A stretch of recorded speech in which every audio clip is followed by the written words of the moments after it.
Hello friends, this is Bhavna. Welcome to the vision IAS magazine challenge series 2023।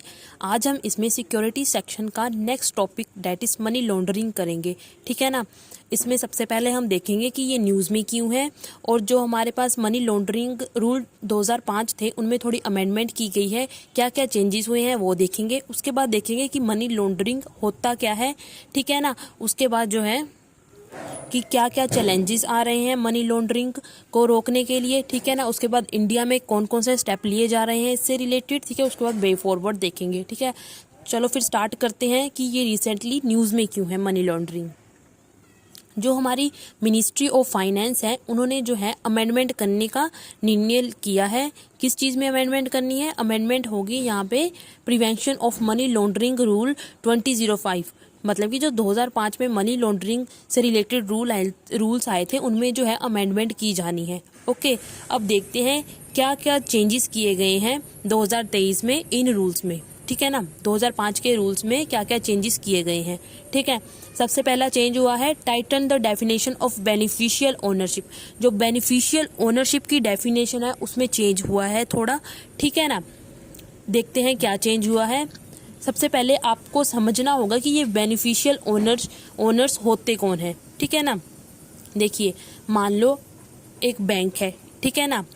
आप उस bank में अपना account खुलवाते हैं। ठीक है ना। जहाँ आपको उस बैंक में एक अकाउंट है। ठीक है ना। आप उस बैंक के क्या हुए? क्लाइंट। और वो बैंक को हम बोलेंगे रिपोर्टिंग एंटिटी। अब यहाँ पे हम दो चीज़ें जाननी जरूरी है हमें कि रिपोर्टिंग एंटिटी क्या है और क्लाइंट क्या है। क्लाइंट है यहाँ पर आप और रिपोर्टिंग एंटिटी है यहाँ पर बैंक। ये मैं आपको पहले एक एग्जांपल देके समझा रही हूँ। आपको इतना समझ आ गया? ठीक है ना। अब मान लो कि आपका जो बैंक अकाउंट है उसमें जो है आपके दोस्त के जो है कुछ पैसे हैं। मतलब कि 10% पैसे जो हैं उस बैंक अकाउंट में आपके दोस्त के हैं। तब वो दोस्त जो हुआ उसको हम बोलेंगे बेनिफिशियल ओनर। समझ में आ गया? कौन कौन होते हैं बेनिफिशियल ओनर्स? ठीक है ना। मतलब कि वो अब दोस्त होगा आपका बेनिफिशियल ओनर, आप होंगे यहाँ पर क्लाइंट, रिपोर्टिंग एंटिटी होगा हमारा बैंक। समझ आ गया? अब जो है हम पढ़ते हैं इस जो मेन चेंज हुआ है बेनिफिशियल ओनरशिप वाला उसको। एनी इंडिविजुअल और ग्रुप होल्डिंग 10% ओनरशिप। अगर कोई इंडिविजुअल या कोई ग्रुप 10% ओनरशिप होल्ड करता है in the client of a reporting entity. अब यहाँ पर आपको पता होगा कि क्लाइंट कौन है और रिपोर्टिंग एंटिटी। मैंने आपको एग्जांपल में बताया था रिपोर्टिंग एंटिटी है बैंक और क्लाइंट कौन है? आप। ठीक है ना। और जो 10% ओनरशिप होल्ड करेगा वो करेगा आपका दोस्त। ठीक है ना। एज अ एग्जाम्पल के तौर पर जैसे मैंने आपको बताया था, will now be considered a beneficial owner. फिर वो क्या कहलाएगा? वो बेनिफिशियल ओनर। ठीक है ना। इससे पहले क्या होता था? बेनिफिशियल ओनर तो पहले भी होता था, लेकिन जो थी उस टाइम आपके दोस्त की 25% अगर जो है ओनरशिप होती थी, मतलब कि 25% पैसा अगर आपके दोस्त का हो आपके खाते में, तब उसको बेनिफिशियल ओनर बोला जाता था। लेकिन चेंजेस ये हुए, अगर 10% भी हमारे पास जो है ओनरशिप होगी, मतलब कि 10% तक पैसे आपके खाते में आपके दोस्त के होंगे, तब वो भी बेनिफिशियल ओनर कहलाएगा। समझ आ गई आपको बेनिफिशियल ओनरशिप की डेफिनेशन और क्या क्यों चेंजेस किए गए हैं यहाँ पर? ठीक है ना। उसके बाद देखिए यहाँ पर इन्होंने बताया है कि रिपोर्टिंग एंटिटीज़ में हमारे पास कौन कौन सी चीज़ें आएंगी। इसमें हमारे पास बैंक्स आ जाएंगे, फाइनेंशियल इंस्टीट्यूशंस आते हैं। ठीक है ना। फर्म्स जो कि एंगेज्ड होती है रियल एस्टेट में। ठीक है ना। ज्वेलरी सेक्टर्स में। ओके। उसके बाद है हमारे पास, इसमें हमारे पास और भी आ जाते हैं जैसे intermediaries in casinos and the crypto and और वीडीए। वीडीए की फुल फॉर्म है यहाँ पर वर्चुअल डिजिटल असेट। ठीक है ना। अब आपको समझ आ गया कि क्या है यहाँ पर रिपोर्टिंग एंटिटी, कौन है यहाँ पर क्लाइंट और कौन है यहाँ पर बेनिफिशियल ओनर। ठीक है। चलो अब आगे बढ़ते हैं। Expanded the due diligence requirement. जो ड्यू डेलिगेंस रिक्वायरमेंट है उसको एक्सपेंड किया गया। मतलब कि जितने जो डॉक्यूमेंट्स वगैरह, फॉर एग्जांपल आपको बैंक में जो है कुछ पर्टिकुलर, अगर आपको अकाउंट खुलवाना हो, आपको क्या करने पड़ेंगे? कुछ जो डॉक्यूमेंट्स वगैरह देने पड़ेंगे। ठीक है ना। अब जो है जो बेनिफिशियल ओनर है, अगर उसको जो है 10% होल्ड करके रखना है अपने दोस्त के खाते में, ठीक है ना, तब उसको जो है कुछ डॉक्यूमेंट देने पड़ेंगे। ठीक है ना। अब जो पहले था उसमें कौन कौन से डॉक्यूमेंट देने पड़ते थे, वो जो हमारे केवाईसी है, जो केवाईसी के रूल्स में जितने भी डॉक्यूमेंट्स लिखे गए थे उन डॉक्यूमेंट्स को ही उसको जो है बैंक में देना पड़ता था। लेकिन अब क्या किया गया है, इसमें एडिशन कर दी गई है, मतलब कि अब पैन कार्ड और रजिस्ट्रेशन सर्टिफिकेट भी उसको साथ में जमा करवाना पड़ेगा। समझ आ गया? सेकंड पॉइंट यही लिखा है इसमें, ठीक है ना। उसके बाद लिखा है रिपोर्टिंग एंटिटीज, जो हमारे बैंक्स वगैरह फाइनेंशियल इंस्टीट्यूशंस हैं, are required to register of the client, मतलब कि उनको जो है बोला गया है कि आपको जो है क्लाइंट की डिटेल्स को रजिस्टर करना पड़ेगा। अगर वो जो क्लाइंट है आपके, अगर वो नॉन प्रॉफिट ऑर्गेनाइजेशन है तो रजिस्टर कहाँ पर करना है उनकी डिटेल्स को, जो दर्पण पोर्टल है हमारा नीति आयोग का, वहाँ पर जाकर उनकी डिटेल्स को क्या करना पड़ेगा, रजिस्टर करना पड़ेगा। आपको समझ आ गया? उसके बाद देखिए और क्या चेंजेस किए गए हैं इसमें, जो है डिफाइन किया गया है पॉलिटिकली एक्सपोज्ड पर्सन को। पहले 2005 वाले रूल्स में जो है इनको डिफाइन नहीं किया गया था, मतलब पॉलिटिकली एक्सपोज्ड पर्सन को डिफाइन नहीं किया गया था। यहाँ पर जो है पॉलिटिकली एक्सपोज्ड पर्सन को डिफाइन कर दिया गया है। अगर मैं आपको इन जनरल बताऊं कि कौन होंगे पॉलिटिकली एक्सपोज्ड पर्सन, मान लो अगर कोई फॉरेन कंट्री में अगर कोई पर्टिकुलर पर्सन को कुछ ऐसी पोस्ट मिलती है, ठीक है ना, मतलब कि गवर्नमेंट रोल मिलता है किसी, जैसे वो वहाँ का मतलब कुछ जा उसको सेक्रेटरी बना दिया गया, ठीक है ना, या वगैरह मिनिस्टर बना दिया गया कुछ फॉरेन कंट्री में, ठीक है ना, तब हम उस जो इंडिविजुअल है उसको बोलेंगे पॉलिटिकली एक्सपोज्ड पर्सन। मतलब कि कुछ वो प्रोमिनेंट पब्लिक फंक्शन किया हो, अगर उसे ठीक है ना करता हो, या उसे ऐसी जिम्मेदारी दी गई हो प्रोमिनेंट पब्लिक फंक्शंस करने की, ठीक है ना, कहाँ, फॉरेन कंट्री में, ठीक है ना, तब उसको बोलेंगे हम पॉलिटिकली एक्सपोज्ड पर्सन। इसको डिफाइन जो है पॉलिटिकली एक्सपोज्ड जो हमारे पास पर्सन है, इसको जो डिफाइन किया गया इसलिए किया गया है ताकि लॉन्ड्रिंग, जो मनी लॉन्ड्रिंग होती है उसको रोका जा सके, ठीक है ना। कैसे? देखो, अगर मान लो कोई पॉलिटिकली एक्सपोज्ड पर्सन किसी जो हमारी फाइनेंशियल इंस्टीट्यूशन है या बैंक्स वगैरह है उसके साथ इंटरेक्ट करता है जाकर किसी दूसरी कंट्री में, ठीक है ना, तब जो है वो बैंक क्या करेगा, वो ज़्यादा मतलब कि सिक्योरिटी नहीं रखेगा, जांच रखेगा कि ये जो है पर्टिकुलर पर्सन ये तो एक पॉलिटिकली एक्सपोज्ड पर्सन है, मतलब कि एक प्रोमिनेंट पब्लिक फंक्शन को करने की इस पर जिम्मेदारी है, मतलब कि वो वहाँ का एक पॉलिटिशियन मान लो या कुछ मिनिस्टर है, ठीक है ना। अब जो है वो बैंक क्या करेगा, या पर्टिकुलर फाइनेंशियल इंस्टीट्यूशन क्या करेगा, वो ज़्यादा सिक्योरिटी नहीं रखेगा ताकि जो है ट्रांसपेरेंसी इंश्योर कर सके। जितना भी वो इंडिविजुअल जो पॉलिटिकली एक्सपोज्ड पर्सन है वो लेन देन कर रहा है, कितने पैसों का लेन देन कर रहा है, वो सभी को ट्रांसपेरेंट मैनर में देखा जा सके, ठीक है ना, और जो है मनी लॉन्ड्रिंग को रोका जा सके। क्योंकि कई बार जो बड़े बड़े नेता होते हैं ये जो है थोड़ा यहाँ पर जो है मनी लॉन्ड्रिंग के चांसेस ज़्यादा हो जाते हैं इनके साथ, ठीक है ना, कभी कभार, ठीक है ना। इसलिए जो है ये सारा जो पॉलिटिकली एक्सपोज्ड पर्सन है इनको डिफाइन किया गया है, ठीक है, समझ में आ गया। उसके बाद है widen the definition of non profit organization. जो नॉन प्रॉफिट ऑर्गेनाइजेशन है उनकी डेफिनेशन को भी थोड़ा बढ़ा दिया गया, ठीक है ना। अब जो है कौन कौन सी जो एंटिटीज है, ऑर्गेनाइजेशंस है, वो कौन कौन सी ऑर्गेनाइजेशंस है जो नॉन प्रॉफिट ऑर्गेनाइजेशन में अब इंक्लूड की गई है, यहाँ पर वो बताया है एनी एंटिटी और ऑर्गेनाइजेशन कंस्टिट्यूटेड फॉर रिलीजियस और चैरिटेबल पर्पस, ठीक है ना। और क्या है हमारे पास इसमें आ रहा है, रजिस्टर्ड एज अ ट्रस्ट और a society under the society registration act. उसके बाद है हमारे पास अ कंपनी, अगर कोई कंपनी रजिस्टर्ड हुई है under section 8 of the companies act, ठीक है ना। इस तरह जो एनपीओज है that is non profit organization है, उनकी जो डेफिनेशंस है उनको भी थोड़ा वाइडन कर दिया गया है, ठीक है ना, समझ आ गया। अब देखते हैं कि मनी लॉन्ड्रिंग है क्या। मनी लॉन्ड्रिंग में पता क्या होता है, जो इलीगली कमाया गया पैसा होता है हम उसको लीगल दिखाने की कोशिश करते हैं, मतलब कि एक तरह ब्लैक मनी को वाइट मनी करने की कोशिश करते हैं, ठीक है ना। यही लिखा हुआ है सामने ऊपर देखो, it is the process of making illegally gained proceed या डायरेक्ट मनी अपीयर लीगल, कि ऐसा लगे कि वो लीगल मनी है, ठीक है ना। इसमें हमारे पास जो टैक्सेस वगैरह होते हैं, मान लो किसी पर्टिकुलर फॉर एग्जांपल के तौर पर समझना कि मान लो एक पर्टिकुलर इंडिविजुअल है, ठीक है ना, उसकी एक मतलब बिजनेस करता है वो, उसको 100 करोड़ रुपए का फायदा हुआ, ठीक है ना। अब क्या हुआ, मान लो उसको 100 करोड़ में से 50 करोड़ रुपया एज अ टैक्स देना पड़ेगा गवर्नमेंट को। अब वो क्या करेगा, वो 50 करोड़ को टैक्स में देने की बजाय वो क्या करेगा, उसको किसी भी तरह जो है वो घुमा फिरा के वो टैक्स नहीं देगा, उसको घुमा फिरा के एज अ मतलब कि क्लीन मनी की तरह उसका इस्तेमाल करेगा, उसको बोलते हैं एक तरह से मनी लॉन्ड्रिंग करना। ठीक है, मैं आपको बताती हूँ कैसे। ठीक है, मान लो ये हमारे पास है कलेक्शन ऑफ डर्टी मनी। ठीक है ना, जो इलीगली गेन्ड मनी होती है। ठीक है ना, जैसे जो पैसा हम टैक्स छुपा लेते हैं। ठीक है ना, उस वही सारा आ जाता है इसमें। ठीक है, अब सबसे पहले पता क्या करते हैं, इसमें 3 मेन स्टेजेस आती है। पहली है प्लेसमेंट, दूसरी होगी लेयरिंग, तीसरी होगी इंटीग्रेशन। कौन कौन सी? Placement, layering, integration. सबसे पहले पता क्या करते हैं ये लोग, ये क्या करते हैं, सबसे पहले जो है इसको सिस्टम में लेकर आते हैं। जो फाइनेंशियल सिस्टम है ना, इस पैसे को उसमें लेकर आते हैं। ठीक है ना, ताकि किसी को शक ना हो। ठीक है, क्या किया जाता है, जैसे बैंक्स होंगे, इनके पास लेकर बैंक्स में जो है ये पैसे को लेकर आया जाता है। ठीक है, बैंक में लाने के बाद फिर होगी लेयरिंग, मतलब कि वो ऐसे दिखाएंगे कि हम जो है पैसा ट्रांसफ़र कर रहे हैं एक कंपनी एक्स को। वो कंपनी एक्स जो है कहीं बाहर किसी दूसरी कंट्री में होगी। ठीक है ना, अब जो है बैंक से गया पैसा बाहर किसी, मान लो वो 50 करोड़ था, वो बैंक में गया, बैंक से उन्होंने क्या किया, पर्टिकुलर बंदे ने पैसे को ट्रांसफ़र कर दिया किसी कंपनी एक्स को। ठीक है ना, ठीक है, बैंक ने कहा चलो कोई बात नहीं, पैसा जो है ट्रांसफ़र हो गया है। ठीक है ना, कंपनी एक्स को चला गया है।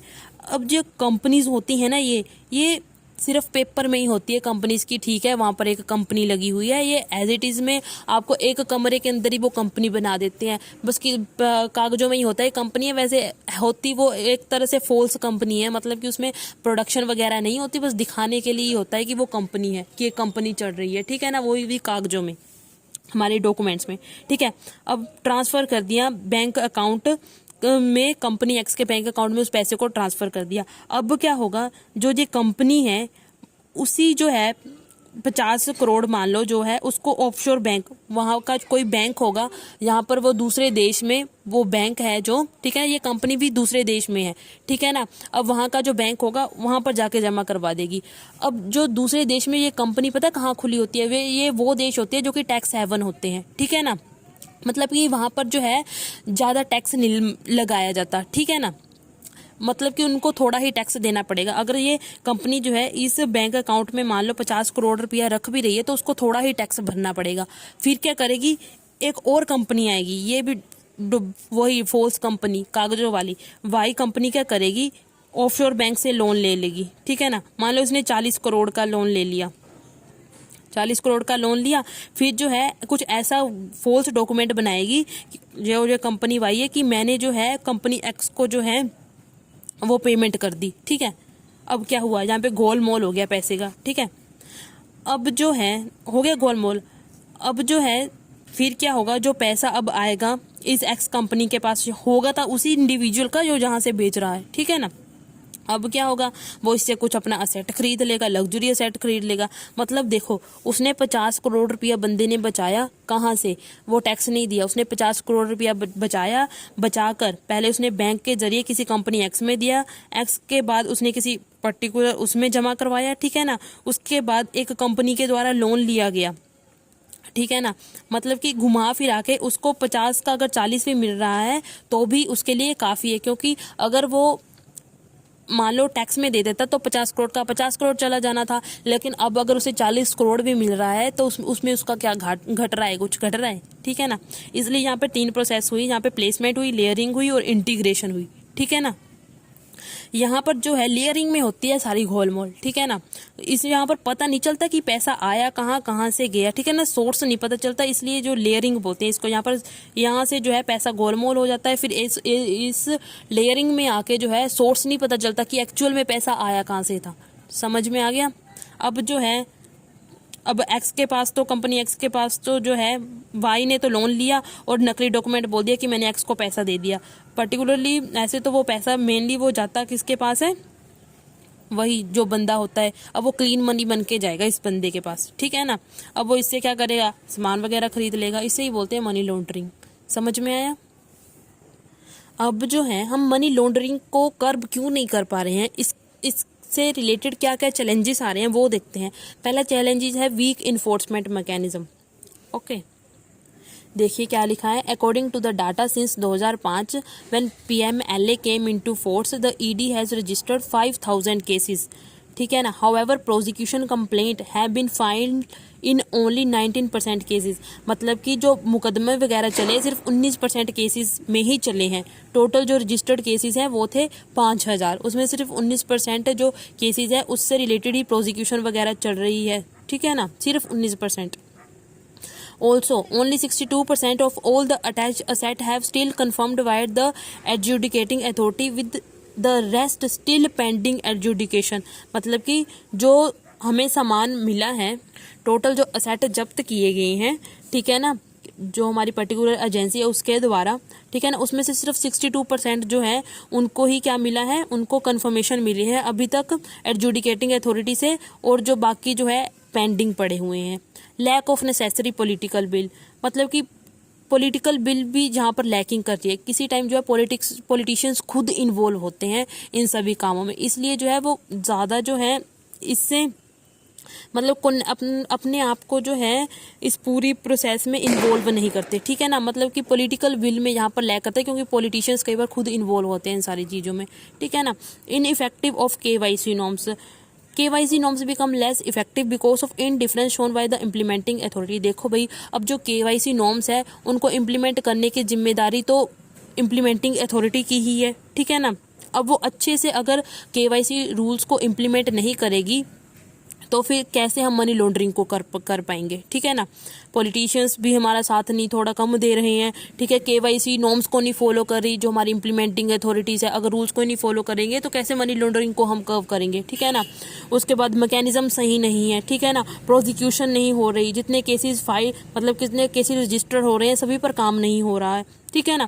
उसके बाद है poor coordination between investigating agencies के खुद के बीच में जो है कोऑर्डिनेशन सही से नहीं है। देखिए, separate wings of law enforcement agencies are dealing with, मतलब कि अलग अलग जो लॉ इन्फोर्समेंट एजेंसीज हैं उनमें अलग अलग विंग्स है, और सारे विंग्स जो है अपने अलग अलग जो है पर्टिकुलर एरिया में काम कर रहे हैं। लाइक कोई डिजिटल क्राइम में काम कर रहा है, कोई मनी लॉन्ड्रिंग से रिलेटेड जो क्राइम्स हैं उनसे रिलेटेड काम कर रहा है, इकोनॉमिक ऑफेंसेस से रिलेटेड कोई काम कर रहा है, ठीक है ना। मतलब कि अलग अलग एरिया में जो है अपना अपना वो काम कर रहे हैं, ठीक है ना, कन्वर्जेंस नहीं है यहाँ पर उनके बीच में।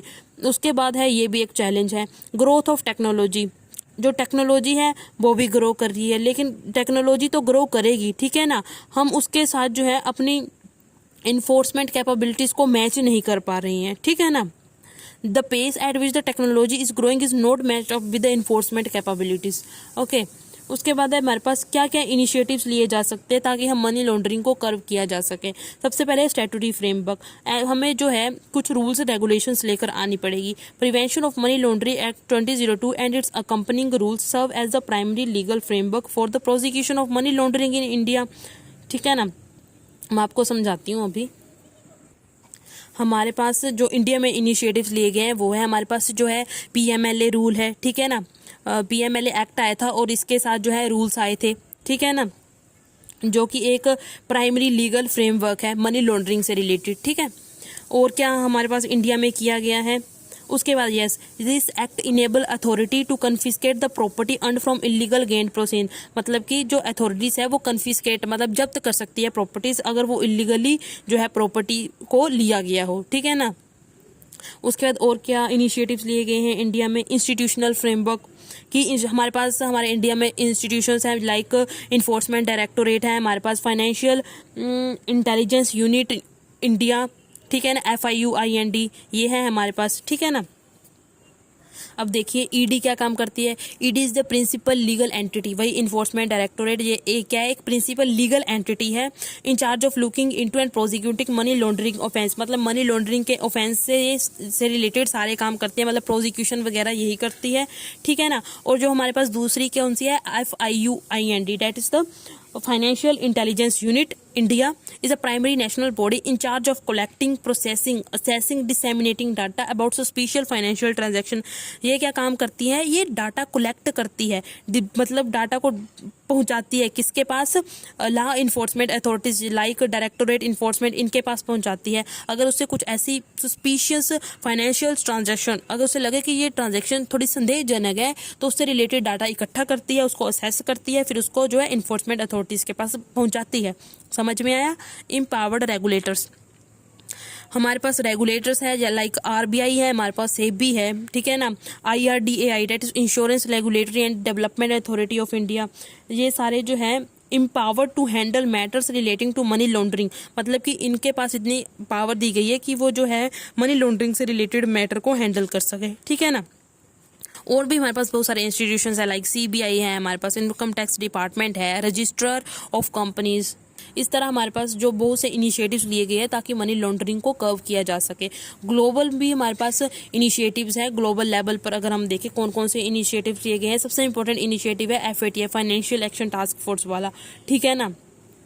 रिकमेंडेशन जो financial action task force recommendation set out a comprehensive and consistent framework, ये क्या करती है, एक फ्रेमवर्क प्रोवाइड करती है of measure which country should implement to combat money laundering and terrorist financing, मतलब कि इसमें देखा जाता है कौन कौन सी जो कंट्रीज है वो मनी लॉन्ड्रिंग से रिलेटेड या टेररिस्ट फाइनेंसिंग से रिलेटेड जो है रूल्स एंड रेगुलेशन बनाती है, ठीक है ना। सॉरी गलत बोल गई थोड़ा, जो हमारे पास FATF रिकमेंडेशंस हैं इसमें हमारे पास जो है कुछ रूल्स एंड रेगुलेशंस फ्रेमवर्क बनाया गया है, ठीक है ना। एक फ्रेमवर्क है जिसमें रूल्स एंड रेगुलेशंस जो हैं वो लिखे गए हैं कि किस तरह से जो है हम मनी लॉन्ड्रिंग को कॉम्बैट कर सकते हैं और टेररिस्ट फाइनेंसिंग को रोक सकते हैं, और जो ये रूल्स एंड रेगुलेशंस हैं जो हमारी कंट्रीज़ हैं उनको मानने चाहिए, ठीक है ना। वही लिखा है जो FATF रिकमेंडेशंस है वो क्या करती है, set out comprehensive and consistent framework, मतलब कि एक कॉम्प्रिहेंसिव और कंसिस्टेंट फ्रेमवर्क बनाती है of measures which countries should, जो कि कंट्रीज को लेने चाहिए टू कॉम्बैट, ताकि वो कॉम्बैट कर सके मनी लॉन्ड्रिंग से और टेररिस्ट फाइनेंसिंग से, ओके। आगे आ जाता है हमारे पास वे फॉरवर्ड। वे फॉरवर्ड में जैसे कि हमारे पास एज यूजुअली होता ही है यूज़ ऑफ एडवांस टेक्नोलॉजी का यूज़ किया जाए, आर्टिफिशियल इंटेलिजेंस का यूज़ किया जाए, ठीक है ना, ताकि जो है हम कॉन्स्टेंटली कंडक्ट कर सके सर्चिस को, ठीक है ना, ताकि जो हमारे AML ऑफिशियल्स हैं, एंटी मनी लॉन्ड्रिंग ऑफिशियल्स हैं, उन पर भी थोड़ा बर्डन कम हो, है ना। उसके बाद है हमारे पास और एफिशिएंसी इंक्रीज हो हमारे इन्फोर्समेंट मैकेनिज्म की। उसके बाद रेगुलर क्रॉस कम्युनिकेशन में क्या लिखा हुआ है, by having regular meetings banks and law enforcement, मतलब कि जो हमारे बैंक्स है और लॉ इन्फोर्समेंट है इनके बीच में रेगुलर जो है मीटिंग्स होती रहनी चाहिए, ठीक है ना, ताकि जो है अगर उनको कुछ सस्पिशियस एक्टिविटी लग रही है तो एक दूसरे को बताए, डाटा शेयर करे, ठीक है ना, keep each other up to date, और देखें अगर कुछ सस्पिशियस एक्टिविटी है तो बताएं एक दूसरे को ताकि मनी लॉन्ड्रिंग को रोका जा सके। Ensuring proper risk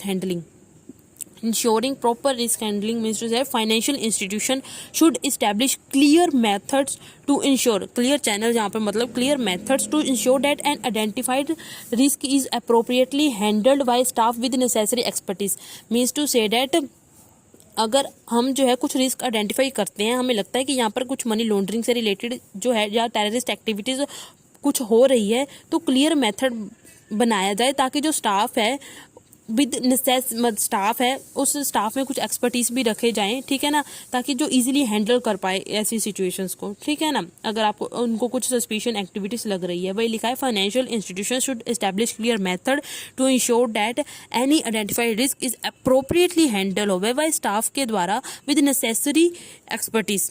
A properly defined, documented and consistent investigative process is the need of the hour. Need of the hour क्या है हमारे पास, इन्वेस्टिगेटिव प्रोसेस जो है कंसिस्टेंट इन्वेस्टिगेटिव प्रोसेस हो, प्रॉपरली डिफाइंड डॉक्यूमेंटेड, वही है, ठीक है ना।